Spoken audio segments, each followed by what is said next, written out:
Hello students and welcome back to our YouTube channel Vidyam. मैं हूं Anshita Jindal, a graduate from your dream college SRCC. और ये हमारा रहने वाला है part number 2, last part Indian economics के chapter number 4 human capital formation का।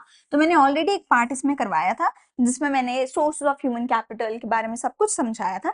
आज ये छोटा सा पार्ट रहेगा जहां पर हम मेजरली एजुकेशन वाले पार्ट के बारे में बात करने वाले हैं। ठीक है, तो अगर मेरा पिछला वीडियो देखना है, किसी भी सब्जेक्ट का कोई भी लेक्चर देखना है, तो नीचे हमारी प्लेलिस्ट है, वहां से प्लेलिस्ट को जाके सेव कर लो। वहां से हर चैप्टर की, हर सब्जेक्ट की वीडियो मिल जाएगी। नीचे टेलीग्राम चैनल का लिंक है, वहां से जाके आपको मेरे सारे के सारे नोट्स मिल जाएंगे। एंड नीचे व्हाट्सएप चैनल का भी लिंक है, जहां पे मैं रोज की रोज एमसीक्यू पोस्ट करती हूँ विद आंसर्स विद एक्सप्लेनेशन, जो आपके पेपर में 20 मार्क्स की वेटेज रखने वाले हैं। तो इन सारी चीजों को जाके फॉलो कर लेना। हमने हर एक जगह पे बिल्कुल बेस्ट एंड फ्री कंटेंट आपके लिए प्रोवाइड करवाया है, तो हमें भी सपोर्ट करो, लाइक शेयर सब्सक्राइब कर दिया करो। ठीक है, चलो शुरू करते हैं हमारे आज के लेक्चर को। तो हमने ऑलरेडी पढ़ लिया था बेटा कि ह्यूमन कैपिटल फॉर्मेशन क्या है, फिजिकल और ह्यूमन कैपिटल में डिफरेंस क्या है, हमारे sources of human capital formation क्या है, सब कुछ मैंने ऑलरेडी पिछली वीडियो में कवर करवाया है। आज हमें शुरू करना है इंपॉर्टेंस या फिर role of human capital formation से। तो इसके लिए मेरे पास क्या है, यहाँ पे एक्रोनियम है रेड टॉपिक। रेड टॉपिक ये मेरे पास है यहाँ पे एक्रोनियम, जो कि क्या है, रोल या फिर importance of human capital formation का। तुम्हें स्क्रीनशॉट लेना है तो ले सकते हो, वरना टेलीग्राम पे नोट्स तो तुम्हें मिल जाएंगे। ठीक है, तो देखते हैं क्या क्या है रोल या इंपॉर्टेंस ह्यूमन कैपिटल फॉर्मेशन का। तो सबसे पहली चीज, अगर तुम अपने इंसानों पे इन्वेस्ट करते हो, ह्यूमन बींग्स पे इन्वेस्ट करते हो, सच दैट कि तुम उनको स्किल सिखाते हो, तुम उनको एजुकेशन देते हो, तुम उनकी हेल्थ पे इन्वेस्ट करते हो, तो वो जो ह्यूमन बीइंग है वो ह्यूमन कैपिटल में कन्वर्ट हो जाता है। यानी कि अब वो ह्यूमन कैपिटल बन गया, यानी कि अब वो तुम्हारे जीडीपी में कंट्रीब्यूशन करेगा, अब वो तुम्हारे देश को पैसा कमा के देगा, अब वो तुम्हारे देश के ग्रोथ में, कैपिटल ग्रोथ में जो है मदद करेगा। तो इस प्रोसेस को हम ह्यूमन कैपिटल फॉर्मेशन बोलते हैं।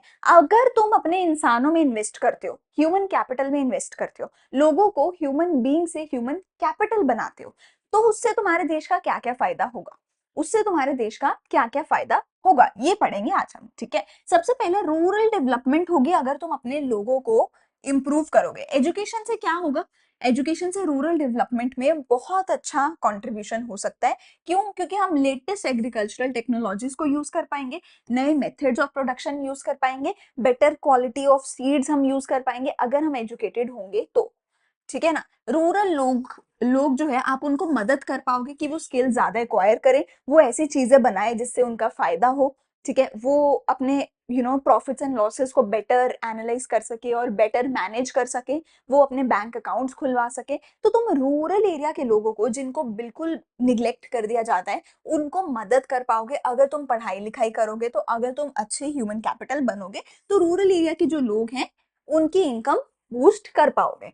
इकोनॉमिक ग्रोथ तो ऑब्वियसली करोगे, क्योंकि ज्यादा प्रोडक्टिव अगर लेबर होगी, उसको ज्यादा नॉलेज होगी, ज्यादा स्किल्स होंगे, वो ज्यादा काम करेंगे, वो ज्यादा एम्प्लॉयमेंट लेंगे। ठीक है, ज्यादा इनकम वो अर्न कर पाएंगे, वो दूसरे देशों के लिए भी काम कर पाएंगे यहाँ पे इंडिया में बैठ के। ठीक है, improves modern outlook in the diverse segment of the population. Modern outlook बनेगा, यानी कि हम विमेन को भी इक्वली जो है अपॉर्चुनिटी दे पाएंगे। ये चीज देखो बहुत ज्यादा जरूरी है, क्योंकि विमेन जो है हमारे देश की almost half, almost 50% of the population है। और अगर हम 50% ऑफ पॉपुलेशन को बोले कि तेरा कोई काम ही नहीं है, तुझे तो काम करना ही नहीं है, तुझे तो पैसा कमाना ही नहीं है, तो हमारा देश बहुत पीछे चला जाएगा। 50% ऑफ पॉपुलेशन अगर काम ना करे तो देश बहुत पीछे चला जाएगा। बची हुई 50% जो मेल्स हैं, उसमें भी आधे छोटे बच्चे होंगे, आधे बूढ़े होंगे, कितने रह जाएंगे जवान आदमी जो काम करेंगे। तो इसलिए हमें विमेन को भी अपॉर्चुनिटी देनी चाहिए, और वो तभी मिल सकती है जब पढ़ाएंगे लिखाएंगे, हेल्थ पे फोकस करेंगे। ठीक है, ट्रेनिंग पे फोकस करेंगे। ठीक है, नेशनल वेल्थ बढ़ेगी, नेशन के सारे रिसोर्सेज बढ़ेंगे। जब हम लोगों की हेल्थ पे इन्वेस्ट करेंगे तो लोग जो है ज्यादा आपको मदद कर पाएंगे, सारी की सारी बिल्डिंग में, मेंटेनिंग में, प्रोडक्टिव लेबर फोर्स को ज्यादा लोग होंगे, वो आपकी फैक्ट्रीज में, हर जगह फैक्ट्री है या इंफ्रास्ट्रक्चर बिल्डिंग है, सड़कें बनाना है, ये सारे फिजिकल काम होते हैं। इसके लिए तुम्हें एक बहुत हेल्दी बंदा चाहिए होता है, जो धूप में, सर्दी में, गर्मी में काम कर सके बाहर। वो अनहेल्दी बंदा नहीं कर सकता। तो अगर तुम हेल्थ पे कंट्रीब्यूट करोगे, हेल्थ पे इन्वेस्ट करोगे, तभी तो वो तुम्हारे देश के वेल्थ को बढ़ाने में हेल्प करेगा, तभी तो वो तुम्हारे देश की हर तरीके की डेवलपमेंट में मदद कर पाएगा, ठीक है। लोगों की क्वालिटी ऑफ लाइफ भी ऑब्वियसली बढ़ जाएगी अगर हेल्थ पे खर्चा करोगे। Technological improvement, invention, innovation.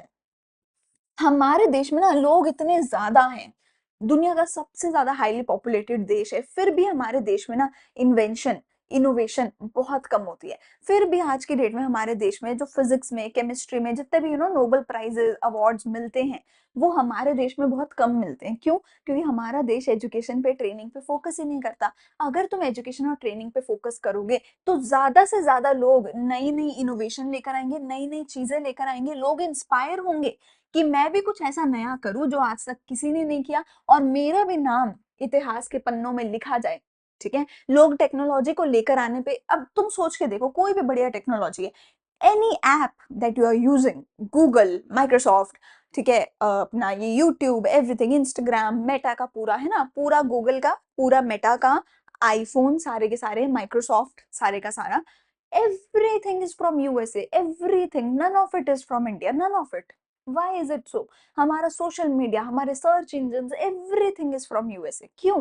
क्योंकि हम लोग फोकस ही नहीं करते, अपनी टेक्नोलॉजी डेवलपमेंट पे फोकस ही नहीं करते हैं, तो हमारे देश के लोग मोटिवेट ही नहीं होते। हमें लगता है कि ये तो उनका ही काम है, ये उनका ही काम है, वही लोगों का काम है, वही लोग करेंगे। हम लोग को लगता ही नहीं कि हमारा काम है, तो we are not even motivated, क्योंकि हमारे पास टेक्नोलॉजीज ही नहीं है, ठीक है। Education provides knowledge to understand the changes in society. Education की मदद से ही तुम समझ पाओगे कि क्या नया हो रहा है, अगर कुछ नया हो रहा है तो उसको कैसे अडेप्ट किया जाए, अगर कुछ नया नहीं हो रहा है तो मैं कैसे उसको कुछ नया कर सकता हूँ। तो एजुकेशन की मदद से ही हो सकता है ये सब जो हमारे देश में अच्छी है नहीं है, ठीक है।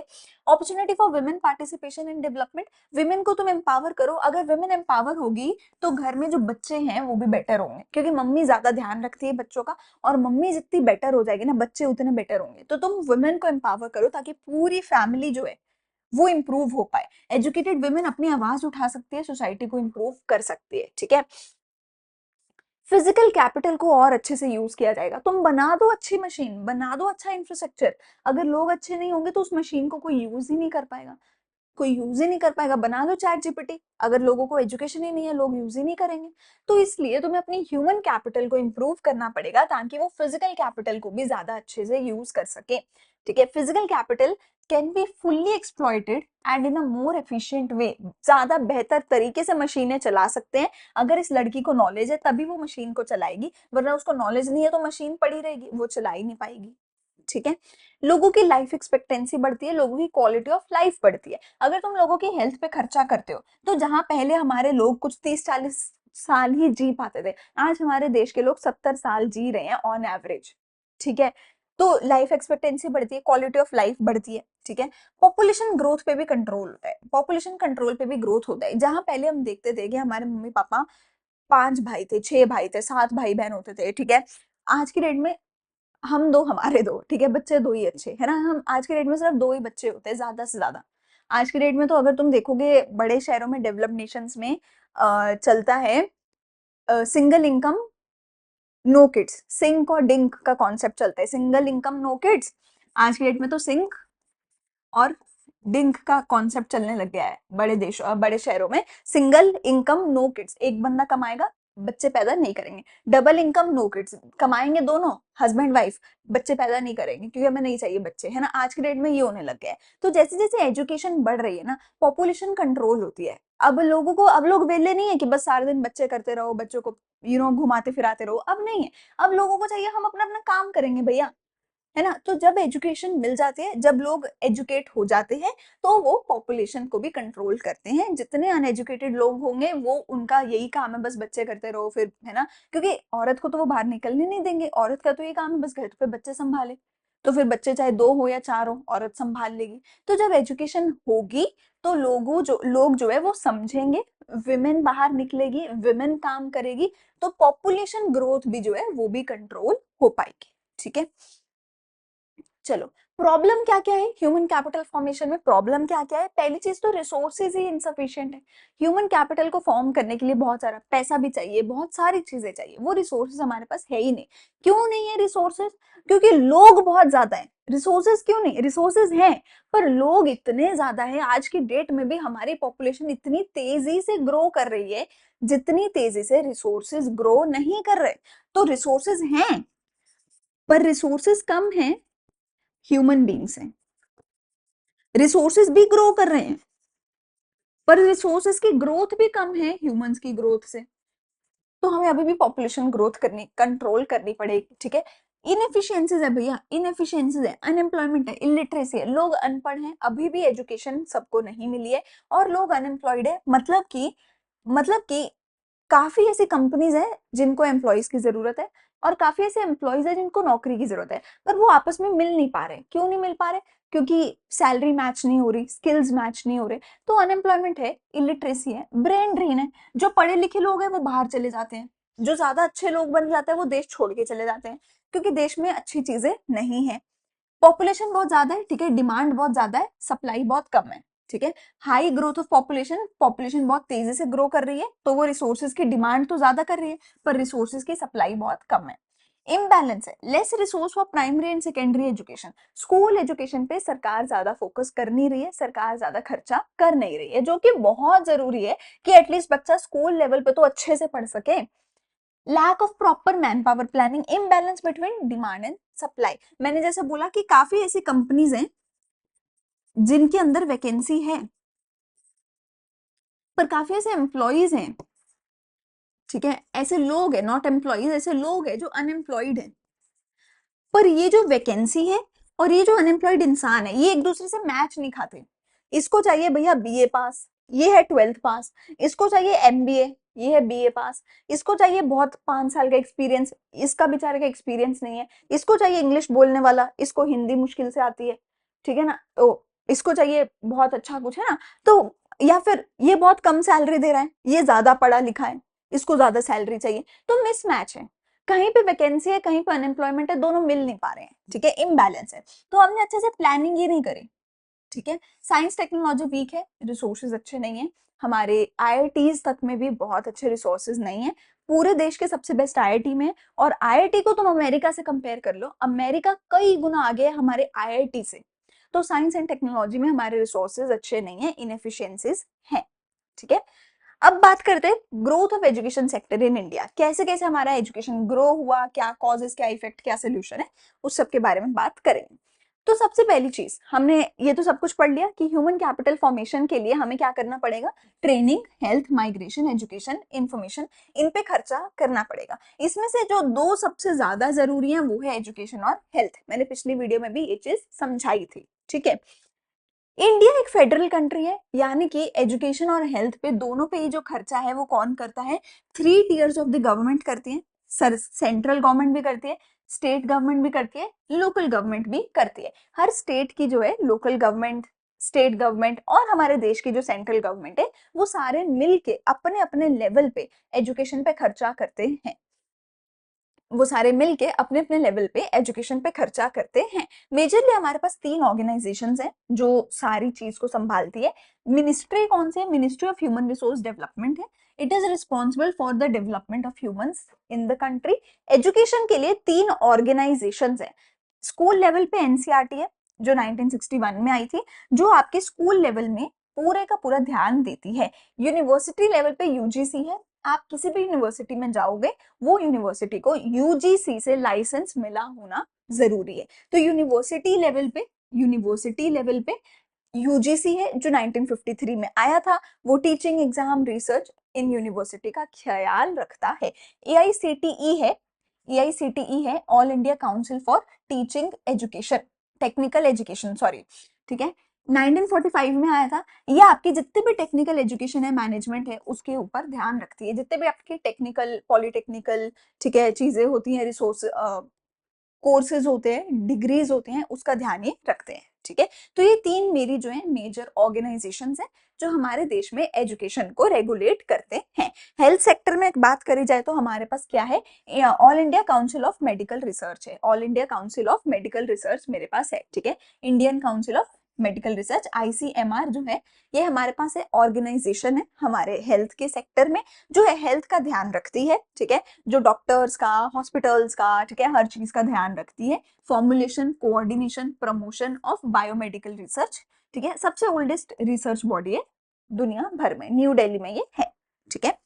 अब कुछ एक फैक्ट्स एंड फिगर्स की बात करते हैं। हमारे देश में लार्जेस्ट नंबर ऑफ लोग रहते हैं और लार्जेस्ट नंबर ऑफ इलिटरेट लोग भी ऑब्वियसली हमारे ही देश में रहते हैं, accounting for almost 1/3 of all the illiterates in the world. ठीक है, कुछ एक बेसिक टर्म्स का मतलब समझो, फिर इन बेसिक टर्म्स के नंबर पढ़ेंगे कि कितना क्या है। एडल्ट लिटरेसी रेट, अगर कोई भी एडल्ट है हमारे देश में तो टोटल एडल्ट में से जितने भी एडल्ट पढ़ लिख सकते हैं उसको एडल्ट लिटरेसी रेट बोला जाएगा। हमारे देश में टोटल जितने भी बच्चे हैं उनमें से जितने भी बच्चे प्राइमरी कंप्लीशन करते हैं, प्राइमरी स्कूल को कंप्लीट करते हैं, यानी 8वीं तक के स्कूल को कंप्लीट कर लेते हैं, तो वो प्राइमरी कंप्लीशन रेट बोला जाएगा। हमारे देश के टोटल पॉपुलेशन में से जो भी बच्चे हैं जो ऑब्वियसली प्राइमरी से बड़ी उम्र के हैं, उन सब में से जितने भी बच्चों ने प्राइमरी लेवल की पढ़ाई पूरी करी है 8वीं क्लास तक की, उसको प्राइमरी कंप्लीशन रेट बोला जाएगा। यूथ लिटरेसी रेट, हमारे देश में जो भी यूथ है 15 से 24 साल के बीच में है, उनमें से जितने भी लोग लिटरेट हैं, टोटल यूथ में से जितने भी लोग पढ़े लिखे हैं, जो पढ़ सकते हैं, रीड कर सकते हैं, राइट कर सकते हैं, ठीक है, उसको यूथ लिटरेसी रेट बोला जाएगा। ठीक है, अब इनके नंबर्स देखो, ठीक है। एडल्ट लिटरेसी रेट जो है हमारा, यानी कितने टोटल एडल्ट्स में से कितने एडल्ट्स पढ़े लिखे हैं, तो आज के 1990 में मेल में कितना था, फीमेल में कितना था? 1990 में 61 और 37 था। आज की डेट में 82 और 66 हुआ है, यानी कि काफी ज्यादा इंप्रूव हुआ है। पर स्टिल तुम सोच के देखो, हमारे देश में जितने भी एडल्ट्स हैं, सिर्फ 66% of women is educated, 82% of males are educated, which is very low, very low. Primary completion 8वीं तक कितना लोग पढ़े हैं, ठीक है, पहले 78 और 61 था, अब 93 और 96 हो गए। मतलब अब इतना तो है कि बच्चे स्कूल तो कम से कम पूरा कर रहे हैं, काफी हमें लग रहा है ना। यूथ, कितने यूथ हैं हमारे जो लिटरेट है, जो 15 से 24 की उम्र के बीच में है, मेल फीमेल फिर से, पहले 76 और 54 था, अब ये 93 और 90 हो गए, जो कि अगेन काफी ज्यादा अच्छा इंप्रूवमेंट हमारे पास देखने को मिलता है। तुम यहाँ पे एक चीज देखोगे, हमेशा विमेन पीछे है, यहाँ पे विमेन आगे है। क्यों? क्योंकि विमेन को यही किया जाता है बस में कि प्राइमरी तक पढ़ ले और फिर घर बैठ जा, और फिर इसकी शादी हो जाएगी। छोटे शहरों में होता है, गाँव में तो बहुत ज्यादा आज की डेट में भी होता है, ठीक है, कि बस थोड़ा सा पढ़ा दो, ठीक है, इतना कि अंगूठा छापना रह जाए, बस अपना साइन करना आता हो, ठीक है, थोड़ा सा बात करनी आती हो, इतना पढ़ा दो और शादी कर दो, ठीक है। वेयर एज मेल्स जो है, मेल्स का यूजुअली क्या होता है, उनको अगर तो बहुत ही गरीब हो, फिर तो ये होता है कि भैया बस थोड़ा बहुत कुछ पढ़ाया ना पढ़ाया और इसको सीधा काम में डाल दो, काम करे। या फिर अगर मेल्स को करवाया जाए तो फिर पूरी की पूरी आगे तक देखो जो है करवाई जाती है, ठीक है। चलो अब बात करते हैं गवर्नमेंट कितना कितना खर्चा करती है एजुकेशन पे, ठीक है। तो गवर्नमेंट अगर ज्यादा खर्चा करेगी एजुकेशन पे तो ऑब्वियसली ज्यादा बेटर होगा हमारे लिए। इसको हम दो तरीके से फाइंड आउट कर सकते हैं। गवर्नमेंट ने टोटल कितना खर्चा किया, उसमें से एजुकेशन पे कितना खर्चा किया, एक तो हम ये देखेंगे, और दूसरा हमारी टोटल जितनी जीडीपी है उसका कितना परसेंटेज है एजुकेशन के ऊपर खर्चा, वो देखेंगे, ठीक है। तो गवर्नमेंट ने टोटल जितना भी खर्चा किया, गवर्नमेंट एक साल में टोटल जितना भी खर्चा करती है, पहले उसका 7% था एजुकेशन पे, अब उसका 15% हो गया है एजुकेशन पे। हमारी जीडीपी का पहले सिर्फ 0.64% था एजुकेशन पे खर्चा, और अब 2014 में 4% हो गया है हमारी टोटल जीडीपी में से एजुकेशन का शेयर, जो कि ऑब्वियसली अच्छी बात है कि धीरे धीरे एजुकेशन पे खर्चा बढ़ रहा है, पर स्टिल बहुत कम है, बहुत ज्यादा कम है। गवर्नमेंट ने क्या किया एजुकेशन को इंप्रूव करने के लिए? राइट टू एजुकेशन लाई, एजुकेशन सेस लगाया, एजुकेशन लोन दिया। देखते हैं राइट टू एजुकेशन का क्या मतलब है, कि हर एक इंसान, हर एक बच्चा जो 6 से 14 साल के बीच की उम्र का है, 14 साल पे रिमेंबर तुम लोग क्या करते हो, 8th क्लास पास आउट करते हो। That is why 8th class तक का हमने प्राइमरी रेट जो है वो पढ़ा है, ठीक है। 8th क्लास तक यानी कि 6 से 14 साल की उम्र के बीच का जो भी कोई बच्चा है, उसका फ्री एजुकेशन एक फंडामेंटल राइट है। उसके माँ बाप भी उससे ये राइट नहीं छीन सकते। हर एक बच्चे को कंपल्सरी है कि पढ़ाना ही पड़ेगा, एजुकेशन देनी ही पड़ेगी, फ्री में मिलेगी 14 ईयर्स की एज तक, ठीक है। 2009 में गवर्नमेंट राइट टू एजुकेशन लेके आई थी, RTE। जिसका काफी अच्छा इम्पैक्ट भी हुआ है। एजुकेशन सेस लेके आई है गवर्नमेंट, यानी कि हमारे जो जो हायर इनकम टैक्स वाले लोग होते हैं, जितने भी यूनियन हमारे टैक्स हैं, उन सब पे 2% का एजुकेशन सेस लगेगा। मतलब कि तुम जो भी जीएसटी दे रहे हो, कुछ एक चीजों पे जितने भी यूनियन टैक्स है उन पे है, ऐसा नहीं कि हर चीज पे तुमने अपना टैक्स भरा, उसके बाद तुम्हें एडिशनल 2% का टैक्स देना पड़ेगा, जो कि एजुकेशन की तरफ सरकार लगाएगी। ठीक है, क्यों है? ताकि एलिमेंट्री एजुकेशन पे, स्कूल एजुकेशन पे खर्चा किया जा सके। सरकार ने एजुकेशन लोन भी बहुत ज्यादा दिए हैं पिछले कुछ वर्षों में, पिछले कुछ सालों में, कुछ डेकेड्स में। ठीक है, इससे क्या होगा? इससे ऑब्वियसली क्या है, एजुकेशन जो है, हायर एजुकेशन, कॉलेज वाली जो एजुकेशन है, वो बच्चे ज्यादा ले पाएंगे। गवर्नमेंट क्यों इंटरवीन करे? गवर्नमेंट क्यों इंटरवीन करे? क्योंकि गवर्नमेंट तो भैया लाइफ है, गवर्नमेंट तो लाइफ है हमारे देश की एजुकेशन की। क्यों इंटरवीन करे? क्योंकि लॉन्ग टर्म इम्पैक्ट होता है एजुकेशन पे।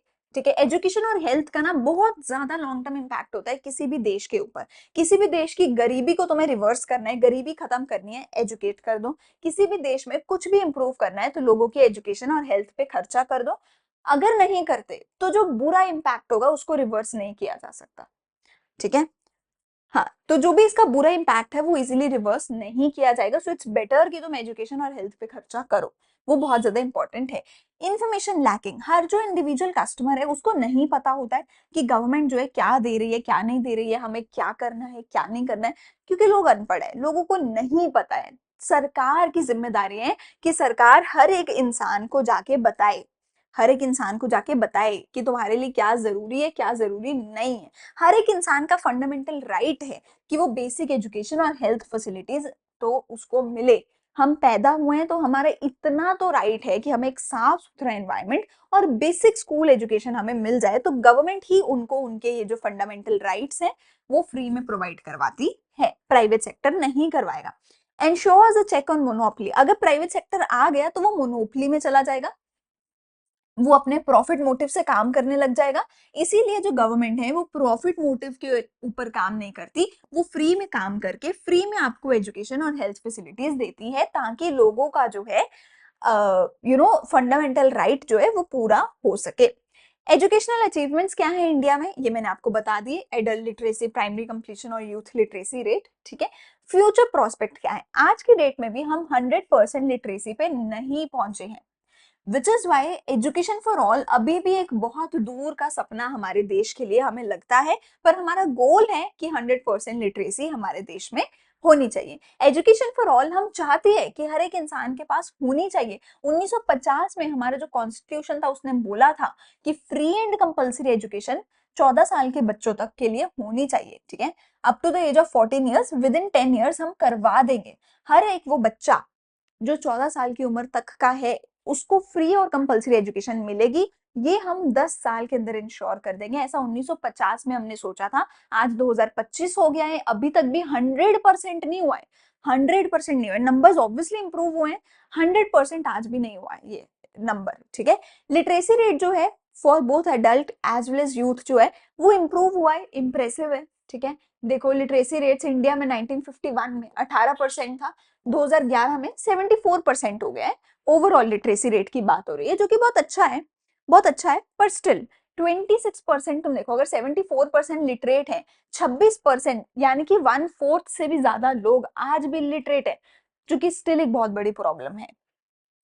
जेंडर इक्वालिटी एक बहुत बड़ी प्रॉब्लम है, आज की डेट में बेटर देन बिफोर है, आज की डेट में पहले से बहुत अच्छी है जेंडर इक्वालिटी, पर स्टिल काफी बड़ी एक प्रॉब्लम है। ठीक है, मेल और फीमेल के बीच का जो डिस्टेंस है वो नैरो हो रहा है, जो एक पॉजिटिव सिग्नल है, बट स्टिल एक बहुत बड़ी प्रॉब्लम है। अगर तुम देखो adult literacy rate for females, ठीक है, इन इंडिया ड्यूरिंग 2007 से 2016 हमारा 59% रहा है इस टाइम पीरियड के बीच में, और बाकी देशों का तुम देखो कितना ज्यादा है हमसे फीमेल्स का एडल्ट लिटरेसी रेट।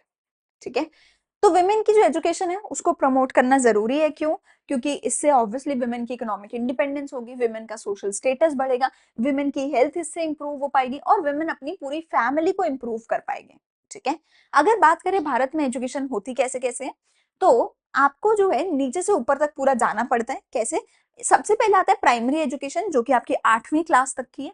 गवर्नमेंट यहाँ पे सबसे ज्यादा खर्चा करती है, क्योंकि free and compulsory education for all goal है हमारा, ठीक है। सेकेंडरी यानी कि 10th लेवल तक का, फिर हमें करना पड़ता है, फिर हमें 12th लेवल तक कंप्लीट करना पड़ता है, फिर हमें ग्रेजुएशन करना पड़ता है, फिर हमें पोस्ट ग्रेजुएशन करना पड़ता है। सबसे ज्यादा खर्चा सरकार यहाँ करती है, ऊपर सरकार खर्चा कम करती है, विच इज वाई यहाँ पे तो लोग फ्री में पढ़ के चले जाते हैं। उसके आगे जो है धीरे धीरे लिटरेसी रेट ड्रॉप होने लग जाता है, आगे धीरे धीरे लोग ड्रॉप आउट करने लग जाते हैं। किसी ने कॉलेज नहीं किया, किसी ने अंडर ग्रेड नहीं किया, पोस्ट ग्रेड नहीं किया, किसी ने 12th पूरी नहीं करी, ठीक है। धीरे धीरे ऊपर ऊपर जाते हैं, नंबर ड्रॉप होने लग जाते हैं। प्राइमरी लेवल पे बहुत हाई नंबर्स हैं, 96% of the women, 93% of the men have completed primary level, ठीक है। चलो, एज पर एनएसएसओ डेटा 2011-12 में, 2011-12 का अगर हम डेटा देखें, अब ये भी बहुत बड़ी प्रॉब्लम है कि ग्रेजुएशन तो ले ली, पर रूरल एरिया में ग्रेजुएटेड आदमी अभी भी अनएम्प्लॉयड है। Almost 20% of the graduated men in rural area are unemployed. वहीं पे अर्बन एरिया में बात करें तो 16% अनएम्प्लॉयड है। विमेन की बात करें रूरल एरिया की, अनएम्प्लॉयड है जो ग्रेजुएटेड है, पढ़ी लिखी भी नहीं, graduated women 30% of them are unemployed. तो लोग सोचते हैं भाई पढ़ लिख के भी तो अनएम्प्लॉयड बैठा है, मैं बिना लिखे अनएम्प्लॉयड बैठा हूं, तो फिर इससे तो मैं ही बढ़िया हूं अगर तू पढ़ लिख के भी अनएम्प्लॉयड बैठा है। तो कंक्लूजन ये है कि भैया हमारे पास एक बहुत रिच स्टॉक है साइंटिफिक और टेक्निकल मैन पावर का। हमारे पास रिसोर्सेज भी हैं, बहुत ज्यादा कम नहीं है, कम है पर बहुत कम नहीं है, अच्छे खासे तो हैं। पर हमें जो है अपनी अनएम्प्लॉयमेंट की प्रॉब्लम को सॉल्व करनी होगी, अपनी एजुकेशन की प्रॉब्लम को सॉल्व करनी होगी, हमें इम्प्रूव करना होगा क्वालिटी को भी, ठीक है। और ऐसी कंडीशंस हम दे कि जो भी रिसोर्सेज हैं वो अच्छे से यूटिलाइज हो सके अपने खुद के देश में, लोग हमारे देश को छोड़ के ना जाए, ठीक है। तो यहाँ पे मेरा ये पूरे का पूरा चैप्टर होता है खत्म, होती है समाप्ति।